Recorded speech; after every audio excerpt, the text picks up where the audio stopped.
उत्तर भारत के एक छोटे से शहर बरेली की भीड़भाड़ भरी गलियों में एक लड़का रहता था, अमन। उसके पिता सब्जी बेचने का काम करते थे। सुबह 4 बजे ही ठेला लेकर मंडी चले जाते और दिन भर तपती धूप या बरसात में सब्जियां बेचकर घर लाते।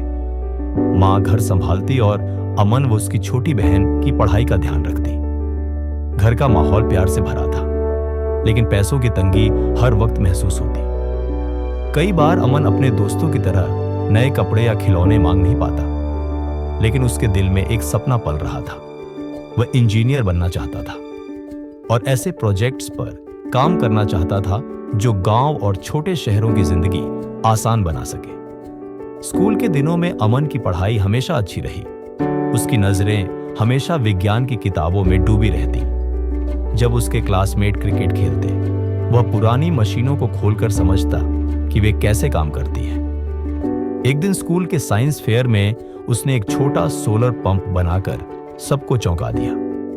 लोगों ने ताली बजाई, लेकिन उसके पिता ने धीरे से कहा, बेटा, सपने देखना अच्छा है, मगर हमारी हालत देखकर सपनों को हकीकत बनाना मुश्किल है।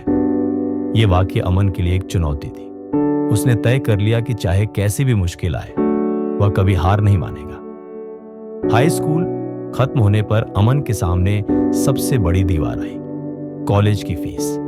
उसके पिता ने साफ कहा कि अब दुकान में मदद करना ही सही होगा, लेकिन अमन ने हार नहीं मानी। उसने छोटे बच्चों को ट्यूशन पढ़ाना शुरू किया, सुबह अखबार बांटा और शाम को एक चाय की दुकान पर काम किया। धीरे धीरे उसने इतना पैसा जुटाया कि शहर के अच्छे कॉलेज में दाखिला ले सके। कॉलेज की दुनिया अमन के लिए बिल्कुल नई थी। यहां छात्र महंगे लैपटॉप और स्मार्टफोन से प्रोजेक्ट बनाते, जबकि अमन के पास सिर्फ एक पुराना फोन और किताबें थीं।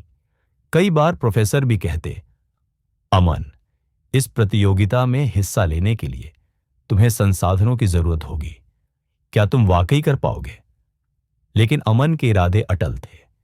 वह लाइब्रेरी में घंटों बिताता, ऑनलाइन फ्री कोर्स करता और रात में किसी साइबर कैफे जाकर कंप्यूटर पर प्रैक्टिस करता। इस दौरान उसे कुछ अच्छे दोस्त भी मिले, जिन्होंने उसकी मेहनत को देखकर उसका साथ दिया। एक प्रोफेसर ने उसकी लगन देखी और कहा, बेटा, संसाधन कमी पूरी कर सकते हैं, लेकिन जुनून और मेहनत किसी से उधार नहीं मिलती। तुम ये दोनों चीजें खूब रखते हो। कॉलेज के दूसरे साल में अमन ने एक नेशनल इनोवेशन कंपटीशन में भाग लिया।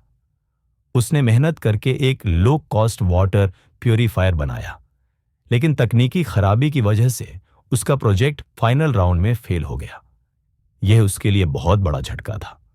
कुछ सहपाठियों ने मजाक उड़ाया, देखा, छोटे शहर का लड़का बड़े सपने लेकर आया था, अब समझ जाएगा कि यह सब उसके बस की बात नहीं। उस रात अमन बहुत रोया। उसे लगा जैसे पिता की बात सही थी। सपने देखना आसान है, पूरे करना मुश्किल। लेकिन फिर उसने मां की बात याद की, बेटा, गिरने से हार नहीं होती, हार तो तब होती है जब इंसान उठने से मना कर दे। यही शब्द उसके लिए नई ताकत बन गए। अमन ने अपनी असफलता को सीख में बदला। उसने अपनी गलती सुधारी, नए रिसर्च पेपर पढ़े और अगली प्रतियोगिता की तैयारी में लग गया। इस बार उसने एक सोलर बेस्ड सिंचाई सिस्टम बनाया जो किसानों की लागत कम कर सकता था। वह दिन आया जब फाइनल रिजल्ट घोषित हुए। अमन ने पहला स्थान हासिल किया। पूरा कॉलेज और उसका छोटा शहर गर्व से झूम उठा।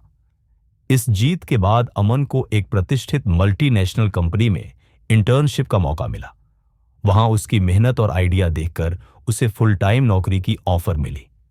पहली तनख्वाह से उसने अपने पिता का पुराना ठेला बदलवाया और घर में नया सामान खरीदा। लेकिन उसने यहीं रुकना सही नहीं समझा।